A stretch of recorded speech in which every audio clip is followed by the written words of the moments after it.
Have you ever been in a champion select, looked at your composition and thought, this comp has a disturbing lack of throwing rocks? Well, do I have the finest, underrated, and underused pick for you? Hello Summoners, and welcome to another ProGuides video. Today we'll be discussing Taliyah, the Stoneweaver, and why you need to include her into your champion pool. Before we get too far into it though, our question of the day is, which champion do you see the least of? You might have to take a moment to answer this one, maybe stare at a list of champions, because it's probably going to be a champion that you maybe forgot even existed. Let us know your answers in the comments or hop into our Discord and discuss it with the rest of the ProGuides community. Now, without further delay, let's get started.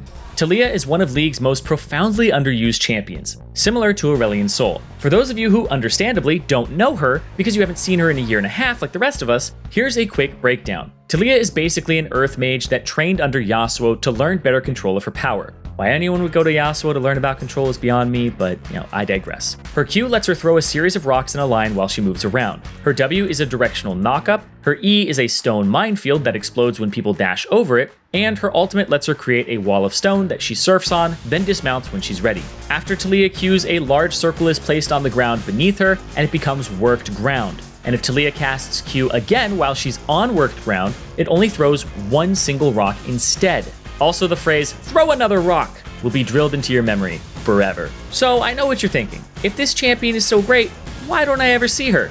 Well, let's delve into the history of Taliyah. Originally released as a mid lane champion back in 2016, Taliyah received an unusually underwhelming reception onto the Rift.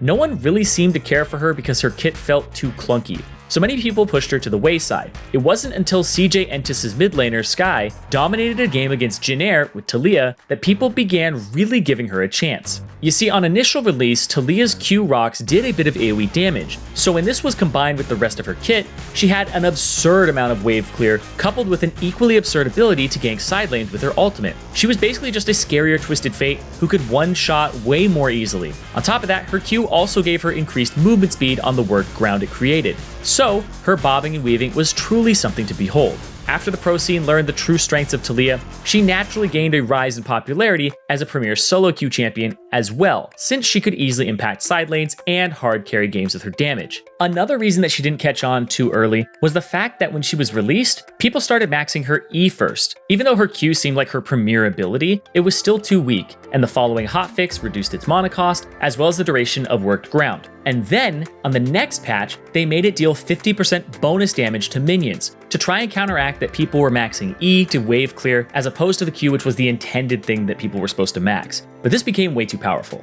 And then they took that away in patch 8.11. Riot made changes to Taliyah's kit by removing the AoE effect on her threaded volley and the movement speed bonus from her worked ground. They also changed threaded volley so that subsequent hits on the same target's damage reduction now only applies to champions instead of all types of units. This meant her wave clear was abysmal for the traditional mid Taliyah, and by extension, mid laners threw the whole Taliyah in the trash can. But as things like Quinn Top and brand support can tell you, one lane's trash is another lane's treasure. And soon junglers scooped Taliyah out of the dumpster where they normally look for champions and started absolutely demolishing the meta with it. Back in Season 8, solo queue was dominated by Camille and Taliyah jungle. The Rift Sculler changes, where it spawned at 2 minutes and gave as much experience as a full camp, alleviated her weakness of getting to level 3 and let her use her level 2 power spike freely to pressure the map. She was picked or banned alongside Camille due to her strong level 2 crab contests and pressure in the early game. On top of that, Taliyah's damage was still just generally impressive. So she was a phenomenal carry option for junglers who needed to bring AP and utility to the table. Since the lack of AoE didn't have a large impact on her jungle clear, she was able to do all the things in the jungle that she'd previously been able to do in the mid lane. But as with all things that are too dominant, however, Riot nerfed her into the ground. Pun very intended. Part of their intentional nerf was in patch 8.23, where they nerfed Taliyah's clear by making threaded volley consistent against monsters as it works against champions, dealing less damage per subsequent hit. This made it so that Taliyah's clear was a lot more frustrating, and a lot slower in comparison to the other meta junglers, leaving her much more subject to abuse. If you notice my use of the word intentional there, that's because Riot also indirectly nerfed her by changing Scuttle Spawn from 2 minutes to 3 minutes and 15 seconds, meaning she could no longer skate by on her level 2 power spike. She had to hit level 3, which she could no longer do in a healthy way. And so, it was that in patch 9.9, the Taliyah disappeared. So why play her now? Well, while Taliyah lost her spot as a top-tier pick in general, it didn't stop her from being viable in certain jungle situations, where her damage and utility can shine. And as an extra bit of spice, she even has a really strong niche in the bottom lane. On top of that, because she's such an unusual pick nowadays, most people have no idea how to play against her, especially when she's in the bottom lane where she has never been a prominent pick to begin with. She has obnoxious damage and one of the most satisfying one-shots in the game, so she's worth being able to play. Plus, even though people complained about her ultimate doing no damage, it's one of the best playmaking abilities in the game, offering the ability to seal off objectives, split up fights, corner enemies to make picks, or even just ganking lanes. If you're feeling super petty, you can even just use it to interrupt an important channeled ability. Now we've gone through the why, and let's get into the how. The typical skill order prioritization for Taliyah is Q, E, then W. Now let's talk the rune setups. For jungle Taliyah, these are the most standard setups: Electrocute for more damage in the early game, and Dark Harvest if you want to scale. You can change the attack speed for Adaptive Force or Water Walking for Gathering Storm, Celerity, or Absolute Focus. Phase Rush is generally taken into tanks, or more specifically in the Olaf matchup due to being able to maneuver around his axes and slows. For bottom lane Taliyah, you can go Electrocute or Dark Harvest. Electrocute is nice for damage early, but being able to activate Dark Harvest up to 5 times in a fight is a lot more satisfying, and it gives you more room to pop off and snowball. Electrocute is plus 10 damage per level, and Dark Harvest doesn't really scale passively too well, so if you're in a lane you don't think you can pop off in early, Electrocute is superior since you won't be harvesting many souls. In terms of the minor rune choices, most of them speak for themselves, but a few require some special attention. Nimbus Cloak is the first of these. With the addition of Nimbus Cloak proccing off summoner spells in Season 10, it gives junglers the option to opt into more mobility with their champion's targeted smite. On jungle Taliyah, it's very useful due to being able to chase or run away from enemies while doing consistent damage. The next would be Presence of Mind, which is essential on Taliyah due to how easily she can run out of mana. Presence of Mind alleviates this weakness, especially in the bottom lane. Finally, and this is a weird one, if you're jungle Taliyah, you should take attack speed over adaptive force. The additional attack speed is more useful for her early clear, and also allows her to take wards faster. For Taliyah's items, your jungle build will look something like this: Talisman refillable start, Dark Seal or jungle item, plus pink ward on first reset. All situational, but Zhonya's is usually core. Morello for healing reduction because healing is so prevalent. Sorcerer Shoes are standard too, but into certain matchups like Elise that rely on CC to engage on you, you're going to want Mercury Treads so that you can survive their all-in. Her bottom lane build just subs out the Talisman refillable start for a Doran's Ring and Potion start. Then you take Ludens instead of Runic Echoes, and the rest of it stays the same. It's simple and easy to remember. If you're playing jungle Taliyah, these are your jungle route options. Red Krug Raptors is the most standard jungle clear because it sets you up for your fast level 3 power spike, allowing you to look for early ganks. Red Raptors Krugs, this pathing on blue side sets you up for a level 3 bottom gank if you have a melee support with CC. On red side, this sets you up for a top gank, allowing you to punish matchups that are volatile.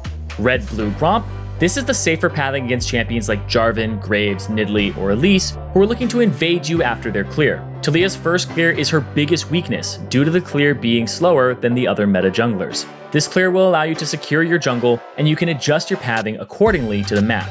Blue Gromp Wolves. You can do this clear, but you can get punished by junglers with strong early game when they look to invade your red. Remember when clearing with Q to spread out the damage, as it does reduce damage on consecutively hit targets. We talk about level 2 ganks, but make sure you choose to take that route with high discretion. They're not very favorable in the current meta, but sometimes they can pay off if you read the situation right. Just make sure it's a very high percentage play if you commit to it, because Taliyah doesn't recover well from rough starts. You can start red on Taliyah and opt into leveling Q and W. It's something you want to look for on very volatile matchups that occur in your side lanes, whether it's top or bot. Just make sure you have a backup plan. Trust me, you'll need one if things do not go well. Now, onto those specific situations I mentioned where it's good to pick Taliyah. For Taliyah bot to be successful, it needs to be paired with melee supports or anything with some kind of setup for Taliyah. For example, Taliyah does well with Alistar, Thresh, Nautilus, Leona, and Nami. The reason Taliyah in the bot lane is effective is because of the level 3 power spike, where you're able to push bottom lane really hard if you have the CC setup. For Taliyah jungle, you want to pick it when you have an all AD composition or a physical damage mid laner like Pantheon, Set, Renekton, Zed, Talon, or a physical top and a melee CC support. Taliyah has a lot of bad matchups like Kha'Zix, Rengar, Elise, and Olaf, so into those junglers, she's vulnerable and has no way to protect herself until she has Zhonya's Hourglass. She can't contest them at all in the early game, which leads to her getting behind in farm and dying to their invades. But she is very good against Sejuani, Rek'Sai, Trundle, Gragas, and Fiddlesticks. She's able to farm at the same pace as those junglers while also being able to win in a 1v1 situation. Those champions aren't able to stick on Taliyah, nor are they able to one-shot her, meaning she can do consistent damage and kite them out. She's playable into Graves, Kindred, Lee Sin, and Jarvan if you want to, but just understand that they aren't very advantageous matchups, more just purely skill matchups that depend on how well you play the 2v2 from either top or mid, and how efficient you are with your clear. So the intricate details of Taliyah are super important here. Let's look at some of the highlights from Misfits premier KIREI. KIREI is playing Taliyah with lanes that don't have too much gank potential, so he has his work cut out for him. In this game, he needs to punish mid super hard to affect the map. KIREI opts to start topside in this game because he doesn't want to bother trying to affect the Malphite versus Gangplank matchup, as it's not very effective to pressure that lane. Here we see how efficiently KIREI uses his Q plus E to clear camps. Watch carefully because the placement is actually really important. Due to the way that KIREI pathed, he's able to get punished by the enemy jungler's quick level 3 invade. Thankfully, KIREI was very efficient with his clear and was able to stay healthy enough even through the invade and didn't lose too much off of the play.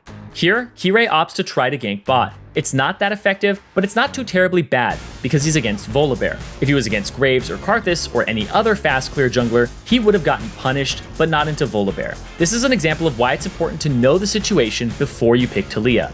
KIREI uses the vision that was established in the area to pick up kills on support and mid. Although there were many mistakes from the enemy, these things come up often and it's crucial that you're able to recognize them. Even more so, having this bot side vision means that he will be able to control Dragon pretty easily, and run bottom with Qiyana once he hits level 6. This is a great lane gank by KIREI, playing around the vision effectively to not get spotted, then comboing on top of Wukong's knockup. Learning to capitalize on allied CC is crucial for Taliyah, since her W is so hard to land on its own. Here we see an example of how nutty Taliyah's damage is, with only her runic echoes. It's just silly how much she can dish out with only one item. Because she has a non-damaging ultimate, her other abilities pack a substantial punch. This is one easy usage with the wall to make quick picks, even easier if they burned flash prior, but this will lead to more punishes on the bottom lane. This is another great wall example, using it to chase and closing the escape options for the enemy. This is specific to Taliyah Qiyana, but a great usage of the ultimate combo, so enjoy the show. How did KIREI win this game? Through farming efficiently, controlling vision, and playing off his Qiyana, Malphite, and Wukong to combo his own abilities. That's going to do it for our Why You Should Pick Up Taliyah guide. Go ahead and answer our question of the day down in the comments below, and don't forget to subscribe for more content like this. Until next time, I'll see you guys on the Rift.